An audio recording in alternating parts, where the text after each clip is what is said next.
Good morning बच्चों, edu science के online platform पे आपका स्वागत है। बीएससी और बीएससी बीएड थर्ड ईयर की मैथमेटिक्स अपन पढ़ रहे हैं, जिसका पेपर सेकंड कॉम्प्लेक्स एनालिसिस या फिर सम इक्वेशन हमें चल रहा था। यूनिट सेकंड अपन पढ़ रहे थे और यूनिट सेकंड में चैप्टर 7 के बारे में देख रहे थे और यहाँ हमने कुछ बहुत अच्छी थ्योरम्स प्रूव कर ली थी, जिनमें मैंने आपको बताया था कि सबसे इंपॉर्टेंट जो थ्योरम थी वो थी कोशी समाकल प्रमेय। याद है क्या? बताई थी ना, कोशी समाकल प्रमेय। क्या कहा था कोशी समाकल प्रमेय ने?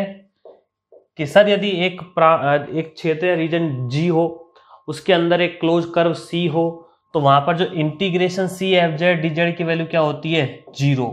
कब? जब एफ जेड क्या होना चाहिए? विश्लेषक। एफ जेड क्या होना चाहिए? विश्लेषक या फिर एनालिटिक। एफ जेड क्या होना चाहिए? विश्लेषक या फिर एनालिटिक। एक मैंने आपको यह बताया था, कोशी समाकल प्रमेय बोलते हैं इसको, कोशी मूल प्रमेय भी बोलते हैं, कोशी गुरसा प्रमेय भी बोलते हैं। ठीक है, अलग अलग नाम थे इसके। एक मैंने आपको ये थ्योरम प्रूव करवाई थी कि जो इंटीग्रेशन होता है, यदि आपका फंक्शन एफ जेड, यदि फलन एफ जेड विश्लेषक है या फिर कैसा है? एनालिटिक है। यदि फंक्शन एफ जेड या फलन एफ जेड आपका विश्लेषक या एनालिटिक है, तो इसका जो इंटीग्रेशन है वो पथ से स्वतंत्र होता है। मतलब किसी भी पथ से आप चले जाओ, हमेशा वैल्यू क्या आती है? सेम ही आती है। ये लास्ट लेक्चर में मैंने आपको करवाया था। आप इस लेक्चर को देखने से पहले उसको कंप्लीट एक बार फिर से देख कर आओ। ये 2-3 छोटी छोटी चीजें हैं ना, वो सारी और बताई गई हैं, बहुत अच्छे से मैंने एक्सप्लेन कर रखी है पहले ही, कि यदि कोई फंक्शन एफ जेड या फलन एफ जेड विश्लेषक या फिर एनालिटिक है, तो वो पथ पे डिपेंड नहीं करता है।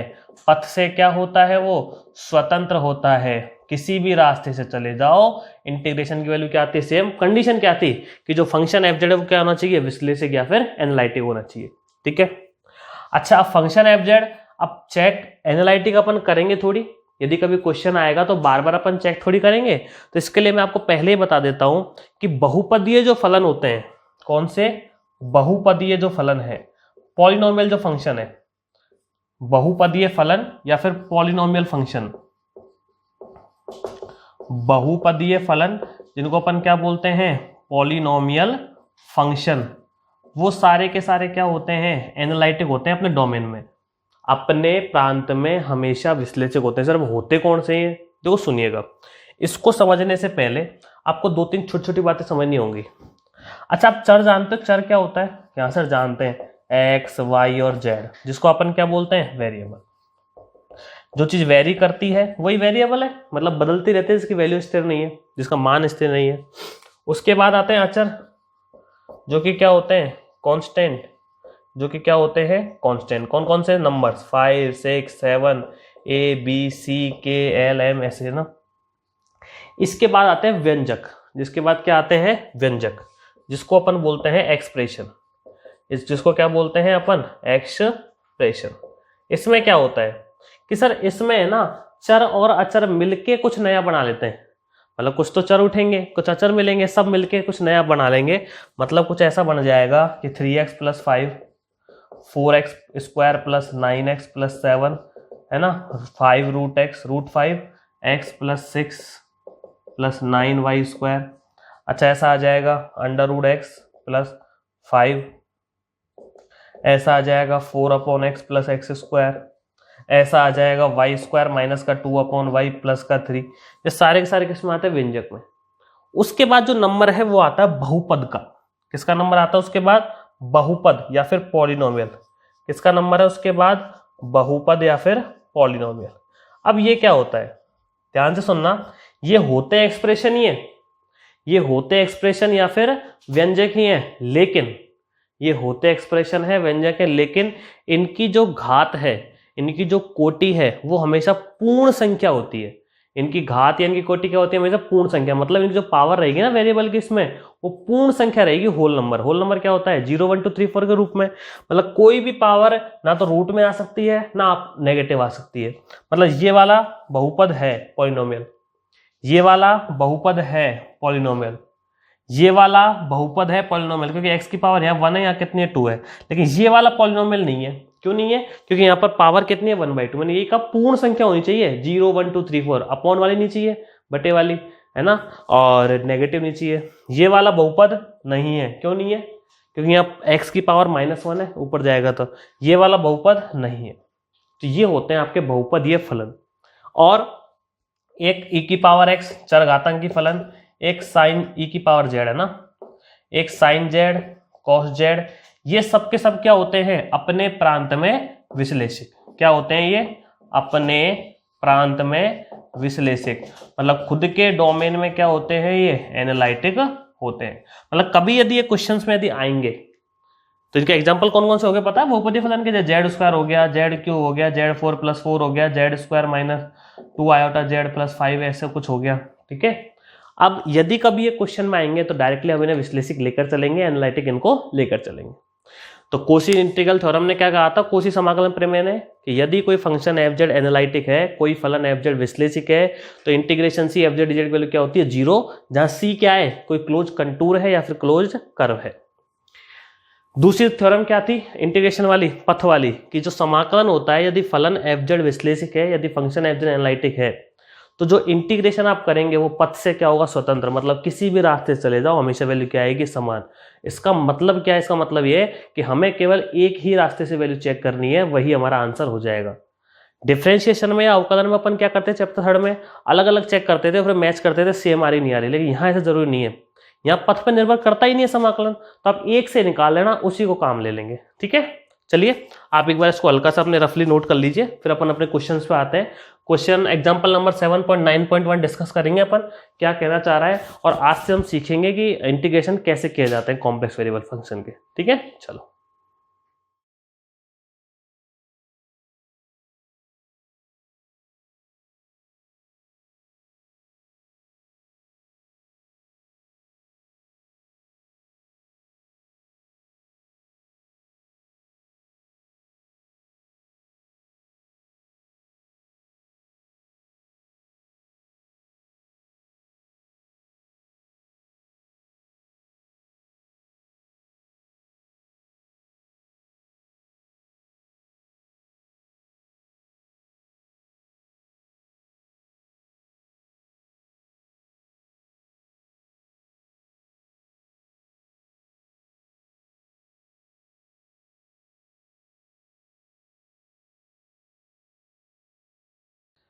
एग्जाम्पल नंबर 7.9.1 है आपका, इंटीग्रेशन 0 से 1 + आयोटा z² dz। ठीक है, पहला क्वेश्चन है, और मैं आप सबसे ये कहूंगा कि इस एक क्वेश्चन को ही आप बहुत अच्छे से समझ लीजिए, क्योंकि यदि एक क्वेश्चन समझ में आ गया ना, तो आगे आने वाले जितने भी क्वेश्चन हैं उसमें आपको उतनी ही आसानी होने वाली है। ठीक है, तो बहुत ध्यान से सुनिएगा, बहुत ध्यान से समझिएगा, और एक एक स्टेप को बहुत ध्यान से नोटिस करिएगा कि मैं कर क्या रहा हूँ इसमें। ठीक है, चलते हैं। सबसे पहली बात कि यहाँ जो फंक्शन है वो f z है, कि यहाँ f z इक्वल टू क्या मान लिया आपने, z², जो कि एक कैसा फलन है, बहुपदीय फलन है, जो कि एक कैसा फलन है, बहुपदीय फलन है, मतलब पॉलिनोमियल फंक्शन है। सही कह रहा हूं क्या, कि हाँ सर सही कह रहे हो, z² एक बहुपदीय फलन है, पॉलिनोमियल फंक्शन है, तो जो f z equal to z² है वो डेफिनेटली एनालिटिक होगा, नहीं होगा, विश्लेषिक होगा। तो फंक्शन f z क्या होगा, विश्लेषिक होगा। अतः जो फंक्शन f z है वो क्या होगा, विश्लेषिक होगा, मतलब ये भैया एनालिटिक होगा। ये दो बातें तो क्लियर हो गई। अब यदि z² एनालिटिक है, यदि z² एनालिटिक है, तो जो थ्योरम हम पढ़ते हुए आ रहे हैं, एक जो थ्योरम अभी अपन ने प्रूफ करी थी कि सर कौन सी वाली, वो कि जब आपका फलन f z विश्लेषिक हो, एनालिटिक हो, तो वो पथ पर निर्भर नहीं करता है, वो पथ पर निर्भर नहीं करता है, वो पथ पर निर्भर नहीं करता है, किसी भी पथ से चले जाओ हमेशा वैल्यू क्या आती है, समान। ठीक है, चलो, चूंकि फलन f z विश्लेषिक है, since function f z is analytic, तो यह समाकलन के पथ पर निर्भर नहीं करेगा, तो यह समाकलन के पथ पर निर्भर नहीं करेगा, मतलब then it will not depend on the path of integration, मतलब इंटीग्रेशन के पथ पर कोई भी निर्भर नहीं करेगा, मतलब आप किसी भी पथ से इसकी वैल्यू निकाल सकते हो। अब आइए आगे, लिमिट कहां से कहां तक दे रखी है सर, 0 से 1 + आयोटा। अच्छा, ये बात भी आपको पता है कि जो कॉम्प्लेक्स एनालिसिस में जो सम्मिश्र संख्या होती है, सम्मिश्र संख्या जो कॉम्प्लेक्स नंबर जो होता है उसे निर्देशांक ज्यामिति में किसी पॉइंट से दर्शाया जाता है। जैसे 2 + 3 आयोटा है तो इसको क्या बोलेंगे 2,3। 0 + 0 आयोटा 0 को 0,0 मूल बिंदु हो जाएगा। 1 - 3 आयोटा 1, -3। तो ऐसे ही यहाँ पॉइंट कौन कौन से हैं, एक पॉइंट तो है 0 कि यहाँ z की जो लिमिट है वो कहां से कहां तक है भैया, z की लिमिट कहां से कहां तक है 0 से 1 + आयोटा, मतलब जो लिमिट है वो है 0,0 से 1,1 तक। मतलब जो आपका i बराबर इंटीग्रेशन, i मान लिया, i बोले तो इंटीग्रेशन है ना, इंटीग्रल आपका कहां से 0,0 से 1,1 और यहां लिख दिया z² dz। ठीक है, इन दोनों पॉइंट्स को हम कहां बनाएंगे, अब अपने कोऑर्डिनेट ज्योमेट्री में निर्देशांक ज्यामिति में बनाने वाले। देखिएगा ध्यान से, ये x रियल एक्सिस, ये वाली y इमेजिनरी एक्सिस, यहां पॉइंट कौन सा होगा 0,0, अगला पॉइंट कौन सा 1,1, वो पॉइंट यहां होगा, यहां मान लिया कौन सा 1,1।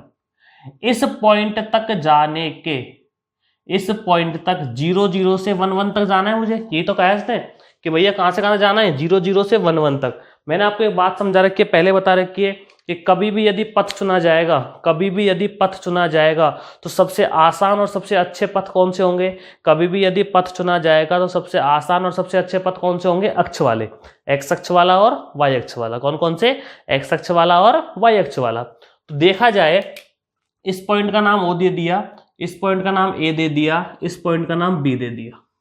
ठीक है, ए के कोऑर्डिनेट क्या होंगे कि सर ए के कोऑर्डिनेट होंगे 1,0, क्योंकि यहां से यहां तक 1 है और एक्स वाई वाला होगा ही नहीं इस पे। बात समझ में आ रही है, ए का कोऑर्डिनेट क्या होगा 1,0, बी का कोऑर्डिनेट 1,1 है और ओ का कोऑर्डिनेट क्या है 0,0। तो 0,0 से 1,1 तक जाने के रास्ते तो बहुत सारे हैं, लेकिन उनमें से सबसे आसान रास्ता में चुनना होता है। और मैंने आपको पहले ही बता रखा है कि आसान जो रास्ता होगा वो हमेशा कौन सा होगा, अक्षों के अनुदिश। कौन सा होगा, अक्षों के अनुदिश या फिर एक्सिस के अकॉर्डिंग, है ना, अलोंग विद एक्सिस। तो एक तो ये ओ ए और ए बी, दो रास्ते बनेंगे। कौन कौन से, एक तो ओ ए और एक क्या बनेगा ए बी। लेकिन एक बात और समझिए, ये मैंने एक्स और वाई की फॉर्म में कन्वर्ट कर दिया ना, ये मैंने एक्स और वाई की फॉर्म में कन्वर्ट कर दिया। मुझे बताइए z = x + आयोटा वाई होता है या नहीं होता है, कि सर होता है z = x + आयोटा वाई। तो dz = क्या होता है कि sir dx + iota dy, dz = क्या होता है dx + आयोटा dy।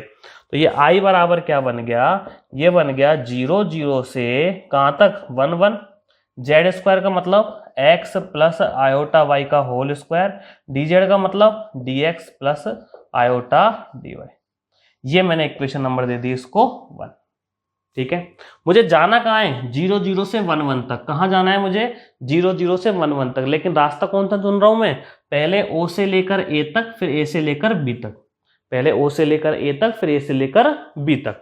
मतलब देखिएगा अलोंग या फिर अलोंग OA या फिर OA के अनुदिश, क्या लिखेंगे हम OA के अनुदिश।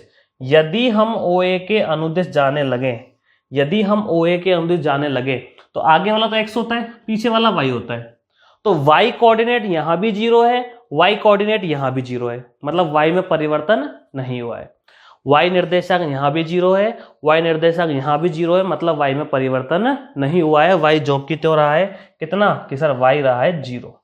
जब y 0 है, y में परिवर्तन कितना होगा 0 होगा। dy बोले तो परिवर्तन, dy बोले तो परिवर्तन, चेंज, अल्प परिवर्तन, बहुत कम चेंज। अच्छा, x की वैल्यू यहां कितनी थी 0, x की वैल्यू यहां कितनी है 1, x की वैल्यू यहां कितनी है 0, x की वैल्यू यहां कितनी है 1, मतलब x कहां से कहां हो गया 0 से लेकर 1 तक, x कहां से कहां हो गया 0 से लेकर 1 तक। बात समझ में नहीं आई कि यदि OA के अकॉर्डिंग जाना पड़े, यदि OA के अकॉर्डिंग जाना पड़े तो y तो कितना है 0, तो dy भी कितना होगा 0, तो यहां भी y कोऑर्डिनेट 0, यहां भी y कोऑर्डिनेट 0। लेकिन x को देखा जाए तो x यहां पर कितना था 0, लेकिन यहां से यहां तक x कितना हो गया 1 हो गया। बात क्लियर, ठीक। अगला पॉइंट कौन सा कि सर अलोंग अपन जाते हैं किसी, पहला है रास्ता, ये दूसरा रास्ता कौन सा आना है ए बी। अभी तो ए तक ही पहुंचे, पहुंचना बी तक है, अलोंग ए बी, मतलब ए बी के अनुदिश, ए बी के अनुदिश। अब की बार कौन चेंज नहीं हुआ कि सर x यहां भी 1 है और x यहां भी 1 है, x यहाँ भी 1 है, x यहाँ भी 1 है, तो आप लिखोगे x equal to 1, x change हुआ नहीं तो dx कितना 0। सही है। y यहाँ कितना है 0, y यहाँ कितना है 1, y यहाँ कितना है 0, y यहाँ कितना है 1, मतलब y में चेंज हुआ है। तो y की वैल्यू कहां से कहां तक कि सर y की वैल्यू 0 से 1 तक। बहुत काम आएंगे, छोटी छोटी चीजें ध्यान रखिएगा। ठीक है, जब आप OA के अनुदिश जा रहे हो, जब आप OA के अनुदिश जा रहे हो तो y कितना रहा है 0, तो dy 0, x कितना हुआ 0 से 1 में चेंज हुआ है। यदि आप AB के अलॉन्ग जा रहे हो, AB के अनुदिश जा रहे हो, तो आपका x तो 1 से 1 ही रहा है, लेकिन y कहां हो गया 0 से 1। अब देखिएगा ध्यान से, by equation number first I equal, तो उसको दो पार्टीशन में तोड़ दूं, एक तो OA के अलॉन्ग और एक AB के अलॉन्ग। मतलब इसको 0 0 से 1 1 जाना है मुझे, 0 0 से कहाँ जाना है 1 1, तो 0 0 से पहले जाना हूँ 1 0, फिर 1 0 से 1 1 जाऊँ, मतलब OA और AB दो भागों में तोड़ दूं इसे कि सर तोड़ दीजिए। एक तो लिख दिया मैंने OA और यहाँ लिखूंगा x प्लस आयोटा y का whole square dx plus iota dy। उसके बाद लिखूंगा क्या AB, फिर से कितना x प्लस आयोटा y का होल स्क्वायर और यहाँ कितना dx प्लस आयोटा dy। यहाँ तक कोई दिक्कत कि सर कोई दिक्कत नहीं है। आगे बढ़िएगा, OA के लिए देखिए ये रहा, y कितना है 0 और dy भी कितना है 0, तो y तो कितना है 0 और dy भी कितना 0, तो केवल क्या बचेगा x बचेगा। और जब x और x बचेगा तो x कहाँ से कहाँ परिवर्तित हो रहा है 0 से 1, तो x की लिमिट क्या आ जाएगी 0 से 1, तो ये बचेगा x स्क्वायर और यहाँ क्या बचेगा dx। बात समझ में आई। यदि मैं OA की बात करूं तो OA में y तो है 0 और dy भी कितना है 0, तो y तो कितना रहेगा 0, ये भी dy भी कितना 0, तो केवल बचेगा x स्क्वायर और dx, तो इसका dx लिख दिया। अब केवल x बचा है तो लिमिट भी किसकी आएगी x की, और वो कहां से कहां तक 0 से लेकर 1, 0 से लेकर 1 में लगा दी। प्लस का साइन, बात कर रहे हैं अब किसकी, हम AB की। बात किसकी कर रहे हैं हम AB की, ध्यान से सुनिएगा। AB के लिए x कितना है 1 और ds कितना है 0, x कितना है 1 और ds कितना है 0, मतलब ये वैल्यू तो कितनी है 0 और ये वैल्यू कितनी है 1, तो ये बनेगा 1 प्लस आयोटा y का होल स्क्वायर, dx तो 0 हो गया, तो कितना बचा डॉट आयोटा dy। सारे पद किसके रह गए y के, तो y की लिमिट कहां से कहां तक है 0 से लेकर 1 तक, y की लिमिट कहां से कहां तक है 0 से लेकर 1 तक। बात समझ में आई कि नहीं आई कि सर आ गई, दोबारा सुनिएगा। ये हो गया 0 से 1, तो इसको तो क्या लिखोगे x³ 3 आया ना, लिमिट कहां से कहां तक 0 से 1, प्लस आयोटा तो बाहर कैलकुलेशन करनी है, 1 प्लस आयोटा y का होल स्क्वायर, तो ये आ गया 1 प्लस आयोटा y का होल क्यूब बाई 3 और y के गुणांक का क्या लगेगा भाग, और लिमिट कहां से कहां तक कि सर 0 से 1 तक। आयोटा से आयोटा कैंसिल हो गया, हमारे पास आ गया, पहले 1 रखोगे तो 1/3 हो जाएगा, प्लस पहले 1 रखोगे तो आएगा 1 प्लस आयोटा की पावर 3, 1 प्लस आयोटा की पावर 3/3, ठीक है। उसके बाद क्या आएगा 0 रखोगे तो 1 प्लस 0 तो 1/3 माइनस का, इससे कैंसिल आउट हो जाएगा, तो यह आ जाएगा 1 प्लस आयोटा की होल क्यूब अपॉन कितना 3। ज्यादा आप क्या करोगे, इसको a प्लस बी को होल क्यूब से ओपन कर देना, आंसर आपके आ जाएंगे। ठीक है, क्लियर है, कोई दिक्कत थोड़ी है जी। क्वेश्चन यही आंसर है, यही छोड़ देना आप इसे। बात समझ में आ गई कि सर आ गई, बिल्कुल। दोबारा रिपीट कर रहा हूं, ध्यान सुन लेना। ये दे रखा था जो fz इक्वल टू z² होगा, जो कि बहुपदीय फलन है, पॉलिनोमियल है। ध्यान रखना, ये विश्लेषक होगा एनालिटिक। ये एनालिटिक जब तक नहीं होगा ना, जब तक फंक्शन fz एनालिटिक नहीं होगा तब तक अपन ये रास्ता एक ही अपना नहीं सकते, जब तक फंक्शन एनालिटिक नहीं होगी। थ्योरम ने यही कहा था कि रास्ते पथ पे निर्भर तभी नहीं करेगा समाकलन, समाकलन जो है वो पथ पर निर्भर तभी नहीं करेगा जब फलन क्या होगा, विश्लेषिक होगा।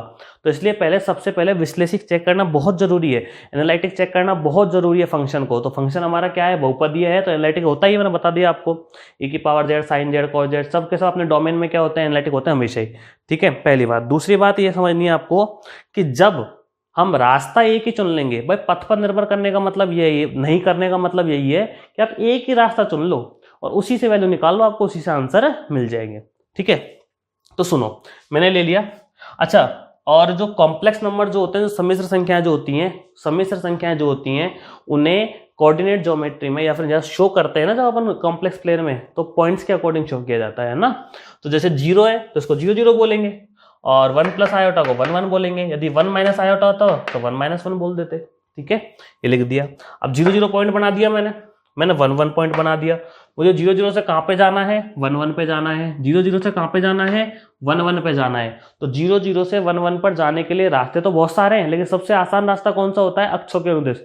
सबसे आसान रास्ता कौन सा होता है, अक्षों के अनुदिश। तो पहले मैं यहां से यहां गया और फिर यहां से मैं यहां गया। तो जब यहां से यहां जाऊंगा तो ये 1 0 आएगा, वो कितना होगा 1 1। अब दो पार्टीशन में टूट जाएगा रास्ता, ये एक तो ओ ए और दूसरा कौन सा है, ए बी। तो ओ ए और ए बी में मैंने इसे तोड़ दिया। जब मैंने ओ ए को देखा तो मैंने पाया कि y की वैल्यू यहाँ कितनी है 0, तो यहाँ भी y की वैल्यू कितनी है 0, मतलब ये 0 ही रही है, y की वैल्यू चेंज नहीं हुई।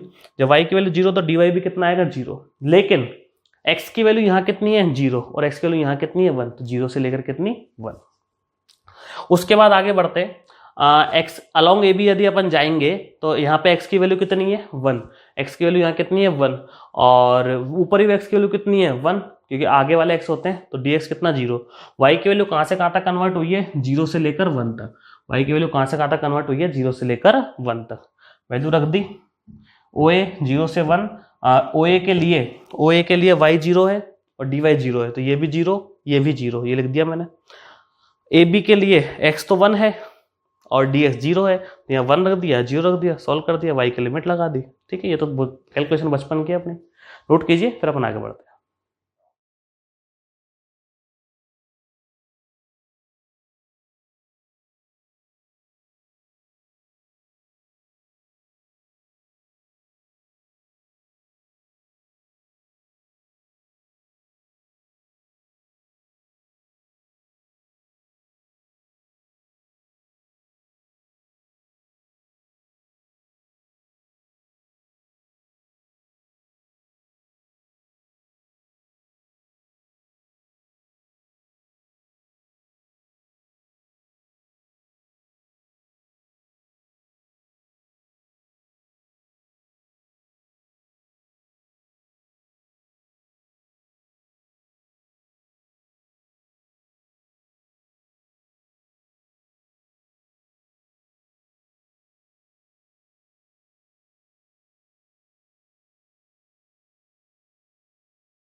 आगे देखिएगा, एक्सरसाइज 7 का क्वेश्चन नंबर 7 है।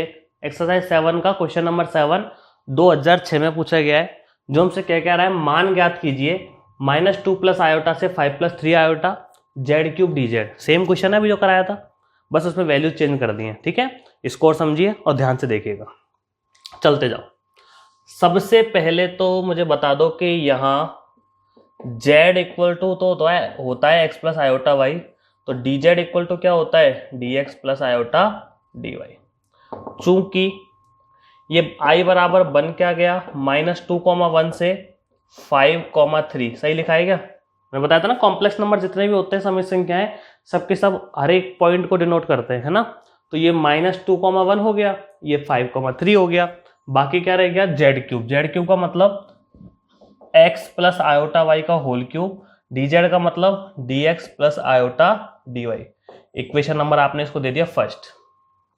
जो एक्चुअल में यहाँ फंक्शन दिया गया है, जो आपको यहाँ फलन एफ जेड दिया गया है, वो दिया गया है कितना, जेड क्यूब कैसा फलन है कि सर ये बहुपदीय फलन है, और बहुपदीय फलन है तो क्या होगा कि सर ये बहुपदीय फलन है तो क्या होगा, एनालिटिक होगा, विश्लेषिक।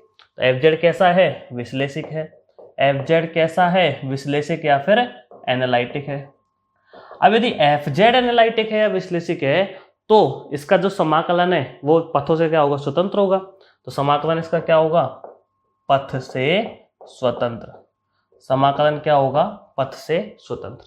ठीक है, मतलब किसी भी रास्ते चले जाओ और वैल्यू हमेशा क्या आएगी, समान। हमें क्या करना है, कोई भी एक रास्ता चुनना है, उसे वैल्यू निकाल लेनी है। ठीक है, चलते जाइए, डायग्राम बनाते हैं अपन इसका, और जो पॉइंट दे रखे हैं इनको अपन डिनोट करते हैं। ये वाला एक्स रियल एक्सिस, ये वाली इमेजिनरी एक्सिस, ये 0 0। पहला पॉइंट है माइनस का 2,3, तो एक्स पर तो -2, तो यहां पर तो -1 और यहां पर -2। ठीक है, और (1), तो 1 जाओगे यहां पे आप, तो ये पॉइंट होगा यहाँ, कौन सा पॉइंट, -2,1। दूसरा जो पॉइंट है वो कौन सा है, 5,3, मतलब यहां चलना है आपको 5, तो 1 2 3 4 5, 3 चलना है, 1 2 3, तो ये पॉइंट बनेगा यहाँ, ये लो, ठीक है। कौन सा पॉइंट है ये? 5,3, ये लीजिए, ठीक। अब हमें जाना उस पर, तो डायरेक्ट तो जाना मत, आप तो अक्षों के अनुदिश जाना है हमको, क्योंकि जो यदि अक्षों के अनुदिश जाओगे तो रास्ता क्या पड़ेगा अपन को? आसान पड़ेगा। मैं बताया ना, पथ वही आसान है जो अक्षों के अनुदिश गया है ना, एक्सिस के अकॉर्डिंग जो जा रहा है। तो चलते जाओ, इसका आप यूं गए, देखो ये आप चलते गए चलते गए चलते गए चलते गए, यहाँ पहुंच गए, और यहाँ से आप फिर सीधे यहाँ पहुंचे। ये कौन से एक्स के अनुदिश गए? रियल एक्सिस के अकॉर्डिंग, एक्स एक्स के अनुदिश। और फिर ये कौन से एक्स के अनुदिश गए? आप वाई एक्स के अनुदिश चले गए, ठीक है। अच्छा सुनो, ये जो पॉइंट है आपका ये वाला, इस पॉइंट के कोऑर्डिनेट क्या बनेंगे? 1 2 3 4, और ये 5 पर बना हुआ है ना, तो ये 5 है ये वाला, ये ध्यान रखिएगा बेटा, 5 है, ये 4 और ये 3, 1 2 3 4 5 है ना, तो ये बन गया 5 कॉमा और 1 की लाइन पे चल रहा है ये, तो 1 होगा ये, ठीक है। नाम दे दिया इसका A, इसका नाम दे दिया B, इसका नाम दे दिया C। तो रास्ता क्या बनेगा कि सर A से B और B से C। बात आ गई समझ में कि सर रास्ता क्या बन गया? A से B तो एक्स एक्स के अनुदिश, और B से C कौन सा? वाई एक्स के अनुदिश। तो ठीक है, चलते देखिए। सबसे पहला रास्ता अलोंग कौन सा? AB, मतलब AB के अनुदिश, मतलब AB के अनुदिश। यहां सबसे पहले बात सुनिएगा और समझिएगा कि यहाँ y वाला 1 है और यहाँ भी y वाला 1 है, मतलब y में चेंज नहीं हुआ है, कि y 1 है और y वहाँ भी 1 है, तो y की वैल्यू क्या है? 1 ही है। y की वैल्यू क्या है? 1 है। ये इंप्लाइज करेगा dy इक्वल टू कितना? 0। x की वैल्यू में चेंज हो रहा है, x की वैल्यू यहाँ पर कितनी है? -2, और यहाँ कितनी हो गई? 5। x की वैल्यू -2 से कितनी हो चुकी है? 5। x की वैल्यू -2 से 5 हो चुकी है, ठीक है, क्लियर, कोई दिक्कत नहीं। नेक्स्ट अलोंग कौन सा? A से B पहुंच गए, B से जाओगे C आप, अलोंग BC, मतलब BC के अनुदिश, ठीक है। अच्छा सुनो, x वाला यहाँ कितना है? 5, यहाँ भी कितना है? 5, तो x की वैल्यू 5 ही रहेगी। y की वैल्यू चेंज हो रही है कहाँ से? 1 से लेकर 3 तक, तो आप x के लिए तो क्या रखोगे? 5। ये इंप्लाइज करेगा dx इक्वल टू कितना? 0। क्यों? क्योंकि x की वैल्यू में चेंज हुआ ही नहीं है, तो चेंज हुआ ही नहीं है तो dx क्या होता है? अल्प परिवर्तन, तो अल्प परिवर्तन कितना रहेगा? 0 रहेगा। y की वैल्यू क्या हो रही है कि सर यहाँ पे कितनी थी? 1, यहाँ कितनी है? 3, तो 1 से लेकर कितना? 3, 1 से लेकर कितना? 3। कोई दिक्कत? कि सर कोई दिक्कत नहीं। चलते जाइए और देखते जाइए। x की वैल्यू 5, dx की वैल्यू 0, y की वैल्यू 1 से लेकर 3 आपकी हो ही गई। आगे हम क्या लिखने वाले हैं? बस इस इंटीग्रेशन को तोड़ लेते हैं। इक्वेशन नंबर फर्स्ट, i की वैल्यू एक तो तोड़ लिया a से लेकर b में, क्या लिखोगे? x प्लस आयोटा y का whole cube dx plus iota dy। एक तोड़ लिया आपने किसमें? b से लेकर c में। एक तो तोड़ लिया a से लेकर b में, एक तोड़ लिया b से लेकर c में आपने, तो एक तोड़ा b और यहाँ लिखोगे c, x plus iota y का होल क्यूब, और ये हो गया dx प्लस आयोटा dy। आगे देखिएगा और समझिएगा। i बराबर i इक्वल ab मतलब y की वैल्यू 1 से लेकर 3, x की जगह क्या पुट करना है? 5, तो 5 प्लस आयोटा y कितना? 5 प्लस आयोटा y की पावर 3, dx की वैल्यू कितनी है? 0, तो 0 plus iota dy, 0 plus iota dy, सही है भाई। 0 प्लस कितना हो गया? Iota dy। अच्छा वैल्यू y की वैल्यू कहाँ से ले, अरे सॉरी ab की बात चल रही है ना, तो y की वैल्यू 1 रखनी है, ये तो x ही रहेगा, y की वैल्यू 1 रखनी है, और dx dy की रखनी है 0, और dx का dx ही रहेगा, dx का dx ही रहेगा। x की लिमिट कहाँ से? -2 से 5, ठीक है। ab के वाले ले रहे हैं अपन। अब आपने लगाया प्लस का साइन, bc वाले पे आ जाओ। जो b से लेकर c तक का रास्ता है उसमें x की जगह तो 5 रखना है, तो यहाँ रख दो 5, तो 5 plus iota y, 5 plus iota y का होल क्यूब, dx 0 रखना है, तो ये बचेगा आयोटा dy, ये लीजिए बच गया आयोटा dy। और y की लिमिट कहाँ से कहाँ तक है? 1 से लेकर 3 तक, यहाँ लिख दिया 1 से लेकर 3। अब सिंपल है, सॉल्व करना है, बचपन से पढ़ते आ रहे हैं इन चीज़ों को। 2-3 क्वेश्चन से मैं करा देता हूँ, उसके लिए फिर यहाँ तक आके मैं छोड़ दिया करूँगा, आप लोग खुद कर लेना। ये तो पुराने समाकलन है बचपन के, उनको तो कर सकते हो।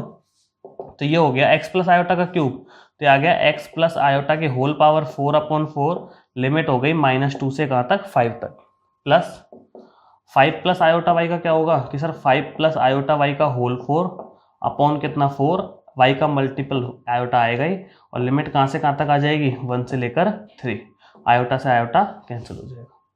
लिमिट अप्लाई कर देते हैं। देखो सबसे पहले क्या रखोगे, x की जगह 5, तो 5 प्लस आयोटा की पावर 4, 5 प्लस आयोटा की पावर 4 अपॉन 4, फिर क्या रखोगे -2, तो लिखोगे -2 प्लस आयोटा की पावर 4 अपॉन 4। उसके बाद कितना आएगा प्लस 3 रखो, तो 5 प्लस 3 आयोटा की पावर 4 अपॉन 4, उसके बाद 1 रखो, -5 प्लस आयोटा की पावर 4 अपॉन 4। और अब इसको जोड़ बाकी जो भी करना है कर लेना, यहाँ छोड़ो तो यहाँ छोड़ देना, और पावर 4 को ओपन करो तो वैसे कर लेना, आपको जैसे अच्छा लगे वैसे कर लेना, कोई दिक्कत वाली बात नहीं। एक चीज़ नोटिस करो, आप देखो 5 प्लस आयोटा की पावर 4 अपॉन 4 ये रहा, और 5 प्लस आयोटा की पावर 4 अपॉन 4 से कैंसिल आउट हो गया, आंसर हो गया, बाकी जो बच गया वो आपका आंसर है। ठीक है, चाहो तो थोड़ा बहुत सॉल्व कर लेना, कोई दिक्कत वाली बात नहीं है, यहाँ छोड़ोगे जब भी नंबर उतने मिलेंगे। मेन बात क्या थी कॉन्सेप्ट की, कि जो कॉन्सेप्ट हमसे कहना चाह रहा है वो अपन उसको कैसे अप्लाई करते हैं, कैसे अपन को चीज़ों को सॉल्व करना है, कैसे लिमिट निकालनी है, और कैसे पथ को अपन को स्वतंत्र बनाना है। ठीक है, समझिए, नोट करिए, कोई दिक्कत हो तो पूछना।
आगे देखिएगा, एक बहुत अच्छा क्वेश्चन करने वाले हैं अपन, और इम्पोर्टेंट भी है, एग्जाम में 2016 में पूछा भी है।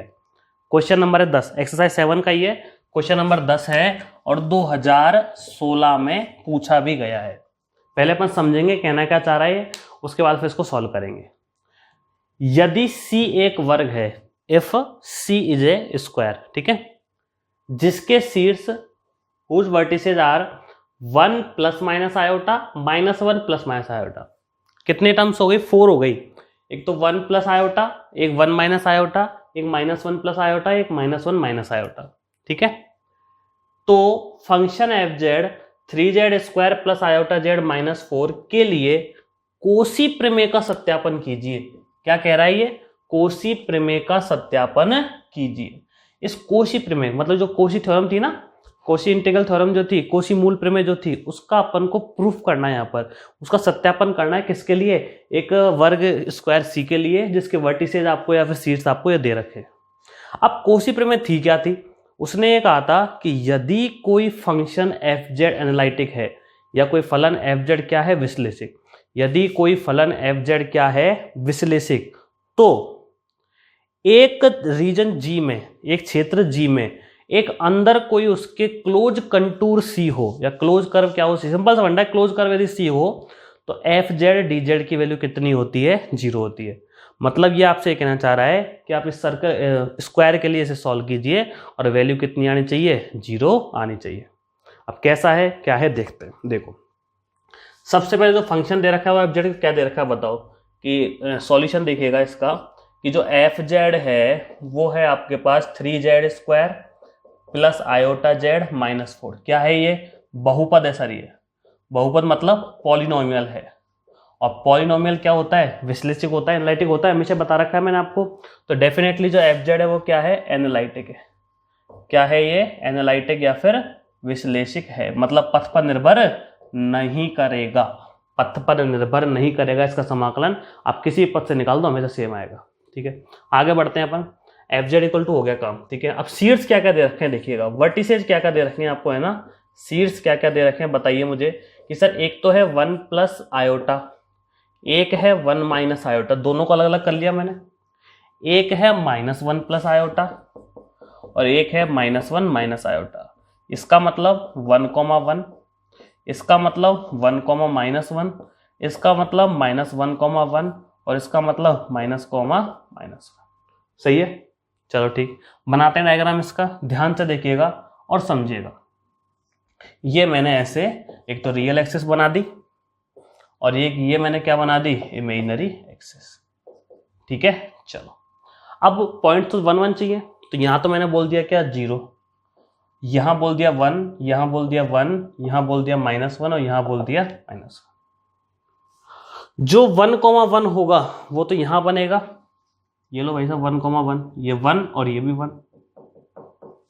जो 1,-1 होगा मतलब x पर तो 1 और y पर -1, x पर तो 1 और y पर -1, ये रहा। ठीक है। उसके बाद बिल्कुल स्ट्रेट लाइन में है ना, बना लेंगे तो लास्ट में है ना उसको स्ट्रेट लाइन में, -1,1, x पर तो -1, y पर 1, तो ये यहां बनेगा। ठीक है। और -1,-1 और थर्ड क्वाड्रेंट में इसमें आ जाएगा। तो ऐसे करके हमको एक क्या मिलेगा कि सर अपन को एक स्क्वायर मिल जाएगा। क्या मिल जाएगा, अपन को एक स्क्वायर मिल जाएगा। और ये मैंने स्क्वायर बना दिया, बना लेना थोड़ा अच्छा सा। ठीक है, जैसा आपका सिस्टम बैठ जाए वैसा। ये पॉइंट्स बन गए 4, 1 2 3 और 4। ये पॉइंट 1 पर है, ये -1 पर है, ये 1 पर है और ये वाला -1। इसका नाम दे दिया मैंने क्या, यहाँ पे नाम दे दिया A, यहाँ पे नाम दे दिया B, यहाँ पे नाम दे दिया C और यहाँ पे नाम दे दिया D। A के कोऑर्डिनेट 1,1, B के क्या हो गए -1,1, C के क्या हो गए -1,-1 और D के क्या हो गए कि सर 1,-1। बन गया ABCD क्वेश्चन। और इसका नाम क्या है C क्या है, एक वर्ग, मतलब इस पूरे वर्ग का या स्क्वायर का नाम क्या दे रखा है, C दे रखा है। अब हमको इसके अलोंग पूरे के अलोंग क्या निकालना है, इंटीग्रेशन C FZ DZ निकालना, और वैल्यू कितनी आनी चाहिए 0। क्यों, क्योंकि कौशी प्रमेय यही कहती है, कौशी थ्योरम यही कहती है कि क्लोज कंटूर C हो, एक क्लोज कर समव्रत बंद हो, बिल्कुल है ना, समव्रत वक्र C हो, तो उसके लिए इंटीग्रेशन C FZ DZ की वैल्यू क्या आती है 0। वही आपकी कौशी प्रमेय है, तो वही ये कहना चाह रहा है। विश्लेषी के पथ पर निर्भर नहीं करेगा तो सारे काम वही करने। तो जो हमारा इंटीग्रेशन FZ DZ होगा, अब integration C FZ DZ equal integration C, मतलब इसको लिख लिया अपन ने, C पूरा क्या हो गया ABCD हो गया ना। अरे C पूरा क्या हो गया ABCD है। A से चलोगे B से C से D और D से फिर से A चलोगे आप, और वो क्या लिख दोगे 3z²। ये लो सर 3z² प्लस का आयोटा z, ये लीजिए प्लस का आयोटा z, माइनस कितना 4 और यहाँ कितना dz। चूंकि z बराबर क्या होता है कि सर z बराबर होता है x प्लस आयोटा y, तो dz बराबर क्या होता है कि सर dz बराबर होता है dx प्लस आयोटा dy। ठीक है। अब इसको 4 पार्टीशन में तोड़ लेना लग रहा, एक तो AB, एक BC, एक CD और एक DA।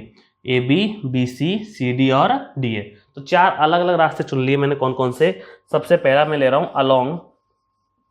अलोंग कौन सा AB। सबसे पहला मैं कौन सा ले रहा हूं AB। अच्छा AB को चलो, तो यहाँ x तो 1 है और यहाँ कितना हुआ -1, मतलब x में चेंज हो रहा है। y यहाँ भी 1 है, y यहाँ भी 1 है, मतलब y की वैल्यू कितनी है 1, y की वैल्यू कितनी है 1, तो dy की वैल्यू कितनी होगी 0, dy की वैल्यू कितनी होगी 0। और जो x है वो 1 से -1 तक गया, x कहां से कहां तक गया 1 से -1 तक। ठीक है। आप लिखना चाहे तो इसे देखो ये लिख सकते हैं कि इंटीग्रेशन, एक तो AB हो गया FZ DZ, एक हो गया BC FZ DZ, एक हो गया CA CD FZ DZ, 4 भागों में तोड़ दिया मैं से, एक हो गया DA FZ DZ। ठीक है। और इक्वेशन नंबर इसको मैंने कितना दे दिया 1 दे दिया। अब AB का लॉन्ग तो ये रहा, BC के अलोंग, CD के अलोंग, DA का, सब के अलोंग अलग अलग आता जाएगा। अच्छा सेकंड ले रहा हूं मैं क्या, अलोंग कौन सा, किसके अनुदिश BC है ना, देखिएगा ध्यान से। BC ये रहा, -1 से -1 रहा है, x तो चेंज हुआ ही नहीं, लेकिन y चेंज हुआ है। y कहां से कहां तक हुआ है 1 से -1, तो x तो सेम रहा है ना, तो x इक्वल टू क्या रखोगे -1, तो dx इक्वल टू कितना आएगा 0। y की वैल्यू कहां से चेंज हुई है कि सर y की वैल्यू 1 से लेकर -1 तक चेंज हुई है, y की वैल्यू 1 से लेकर -1 तक। ठीक है। थर्ड नंबर पे अपना आएगा कि सर थर्ड नंबर पे हमें मिलने वाला है along C D, along C D. अच्छा सी डी के लिए देखने लगोगे तो आपको एक चीज़ मिलेगी यहाँ पर कि सी की ये तो -1 से 1 हुआ है एक्स, तो मतलब एक्स में चेंज हुआ है। फिर चेंज किस में नहीं हुआ कि सर वाई में नहीं हुआ, वाई यहाँ भी -1 है, वाई यहाँ भी -1 है, ठीक है। तो y इक्वल टू कितना -1, y इक्वल टू कितना -1, तो dy इक्वल टू कितना 0, x इक्वल टू कितना वो भी -1 से कितना 1 तक। फोर्थ नंबर पे आ जाते हैं अपन। नंबर 4 है आपका along A B B C C D और लास्ट में कौन रह गया डी ए। डी ए में क्या हुआ है देखो 1 से 1 x तो सेम रहा है, y चेंज हुआ है -1 से लेकर 1 तक, तो x की वैल्यू तो आप क्या लिखने वाले हो 1, तो dx क्या हो जाएगा 0। y की वैल्यू कहाँ से ले कहाँ तक -1 से 1 तक, -1 से 1 तक। अब हम क्या करेंगे इन चारों को अलग अलग सॉल्व करेंगे, ठीक है। तो देखिएगा सबसे पहले मैं ले रहा हूं, अब सबसे पहले नंबर 1 पर मैंने ले लिया I1, इसका नाम क्या दे दिया मैंने, इसको तो बोल दिया I1, इसको बोल दिया मैंने I2, इसको बोल दिया मैंने I3 और इसको बोल दिया मैंने I4 और सबके वैल्यू फिर बाद में लास्ट में रख दूंगा। तो I1 है इंटीग्रेशन ए बी, ठीक है। एफ जेड की वैल्यू पूरी की पूरी है, जेड की वैल्यू कितनी है x प्लस आयोटा वाई, तो 3x प्लस आयोटा वाई का whole square plus iota x plus iota Y -4 और डी जेड की जगह मुझे क्या रखना है कि dx plus iota D Y, dx plus iota D Y. अब लिमिट अप्लाई जब आप करने लगोगे तो इसमें क्या होगा ए बी वाले में देखो y तो 1 है, तो जहां जहां y है सब जगह 1 रख दो और dy की जगह क्या रख दो 0, तो क्या लिखोगे 3x प्लस आयोटा का स्क्वायर, ठीक है, plus iota x plus iota y की जगह 1 रख रहा हूं मैं, y की जगह कितना रख रहा हूं 1 और माइनस कितना 4, dy कितना रहेगा 0, तो ओनली क्या बचेगा dx और लिमिट किसकी आएगी x की 1 से लेकर -1 तक, 1 से लेकर -1 तक, ठीक है। आगे ऊपर करिए नॉर्मल करते हैं 3x प्लस आयोटा के स्क्वायर का x प्लस आयोटा का क्यूब अपॉन 3 और लिमिट कहाँ से 1 से -1 प्लस का आयोटा कितना वही x प्लस आयोटा का स्क्वायर और बटे कितना 2 लिमिट कहाँ तक 1 से लेकर -1 और ये माइनस का 4x लिमिट कहाँ से 1 से लेकर -1, ठीक है। चलिएगा लिमिट अप्लाई कर दीजिए, बताइए I1 कितना आ रहा है कि सर I1 मेरे पास आ रहा है 3 से 3 कटेगा, पहले -1 रखोगे तो -1 प्लस आयोटा का होल क्यूब, -1 प्लस आयोटा का होल क्यूब, उसके बाद आएगा -1 प्लस आयोटा का होल क्यूब, -1 प्लस आयोटा का होल क्यूब, ठीक है। नेक्स्ट आयोटा तो बाहर, प्लस का आयोटा अपॉन 2 बाहर, ब्रैकेट में कितना आ जाएगा -1 रखोगे तो -1 प्लस आयोटा का स्क्वायर, -1 प्लस आयोटा का स्क्वायर और फिर कितना आएगा 1 रखोगे तो 1 प्लस आयोटा का स्क्वायर, ठीक है। और यहाँ माइनस का 4, पहले -1 रखोगे फिर -1 रखोगे तो -2 होगा, -2 × 4 8 हो जाएगा। तो ये वैल्यू किसकी आ चुकी है आपकी 8 की, I1 की वैल्यू आ चुकी है। अब ऐसे ही किसकी निकलेगी I2 की, तो आप एक बार इस पूरे सिनेरियो को नोट कीजिए फिर अपन I2 निकालते हैं, देखिएगा।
आगे देखिएगा जैसे अपन ने I1 निकाला है ना वैसे अपन I2 I3 और I4 निकालते हैं चारों, है ना, देखते जाओ।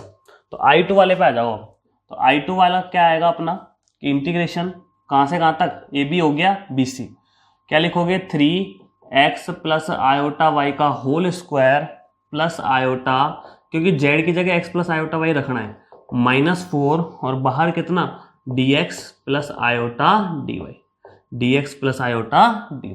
ठीक है, अब सुनिएगा, BC की बात चल रही है तो x की वैल्यू -1 रखनी है और dx की जगह क्या रखना है 0। तो जहां जहां x है वहां -1 रखो और dx की जगह क्या रखो 0। तो 3 -1 प्लस आयोटा y का whole square, iota -1 plus iota y -4, dx की जगह क्या रखना है 0 और आयोटा dy जो की तो रहने दो, आयोटा dy को जो की तो रहने दो। लिमिट कहां से कहां तक 1 से लेकर -1। आयोटा को तो रखा बाहर, इसका 3 तो रहेगा साथ में और क्या होगा इसका कि सर -1 प्लस आयोटा y का होल क्यूब अपॉन कितना 3 आयोटा,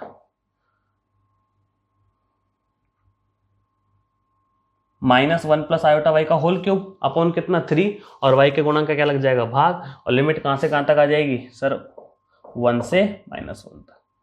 ठीक है, चलते जाओ, प्लस आयोटा तो बाहर, इसका होगा -1 प्लस आयोटा y का होल स्क्वायर अपॉन 2। ठीक है, और लिमिट कहां से कहां तक वही 2 आयोटा आएगा 1 से लेकर -1।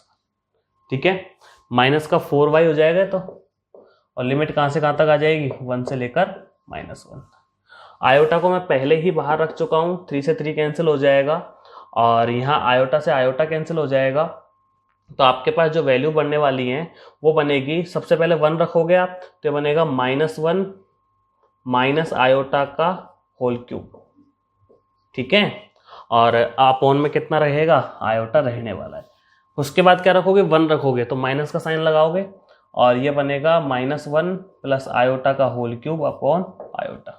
ठीक है, उसके बाद इसमें वही करते हैं upper limit minus lower limit, plus upper limit रखोगे कितना -1 और कितना आएगा ये माइनस का आयोटा का होल स्क्वायर अपॉन कितना 2। उसके बाद लोअर लिमिट रखोगे आप माइनस का साइन लगा के तो -1 और प्लस आयोटा का होल स्क्वायर अपॉन कितना 2। ठीक है, इसमें अपर लिमिट रखोगे -1 फिर रखोगे 1 -1 -2 और कितना हो गया प्लस का 8 हो गया और बाहर आयोटा अपना चल ही रहा है। ठीक है, I2 को यहीं रहने देना। मैं एक काम करना, आना 0 ही है, ये आना इसे 0 ही है तो आप तो जो वैल्यू आ रही है उसको निकाल ले और लास्ट में सबको प्लस करके क्या लिख देना कि 0 आएगा ये तो। ठीक है, और आप सॉल्व कर लेना भले करना चाहो तो। अब किसका नंबर है I3 का, क्या होगा इंटीग्रेशन CD। अच्छा, वही फिफ्थ प्रोसेस कि 3x प्लस आयोटा y का whole square iota x plus iota y minus का 4 बाहर कितना कि sir dx plus iota dy। ठीक है, CD पे आ जाओ। CD ये रहा कि y की वैल्यू कितनी -1 और dy की वैल्यू कितनी 0। तो जहां जहां y वहां वहां कितना -1। तो 3x माइनस आयोटा का whole square iota x minus iota minus का 4, dy की जगह कितना रखना है 0 तो ओनली क्या बचेगा dx। लिमिट कहां से कहां तक -1 से +1।